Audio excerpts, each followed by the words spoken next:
சீர்காழி அரசு மருத்துவமனையில் பெண்கள் பிரிவில் சிகிச்சை பெறும் உள்நோயாளிகள் போதுமான படுக்கை வசதி இல்லாமல் தரையில் படுக்கும் நிலை ஏற்பட்டுள்ளது. விவரங்களை தருகிறார் செய்தியாளர் தமிழரசன். தமிழரசன், வணக்கம். விவரங்களை சொல்லலாம். சீர்காழி அரசு மருத்துவமனையில் பார்த்தீங்கன்னா படுக்கை வசதி இல்லாததால நோயாளிகள் பார்த்தீங்கன்னா தரையில் படுத்திருக்கும் ஒரு அவலம் நிலை ஏற்பட்டுள்ளது.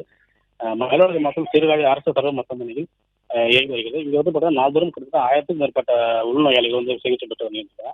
இன்னைக்கு பெண்கள் வார்டில் பார்த்தீங்கன்னா காய்ச்சல் காரணமாக பார்த்தீங்கன்னா சிலர் அனுமதிக்கப்பட்டுள்ளாங்க. அவர்களுக்கு படுக்கை வசதி இல்லாததால் அவர்கள் உறவினர்களுடன் வராண்டாவிலே படுத்திருந்தாங்க.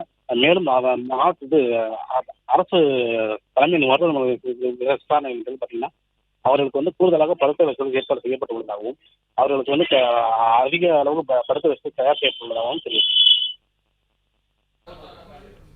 பிளே ஸ்டோர் மற்றும் ஆப் ஸ்டோரில் இருந்து பாலிமர் செயலியை QR கோடு மூலம் பதிவிறக்கம் செய்யுங்கள். செய்திகளை உடனுக்குடன் பெறுங்கள்.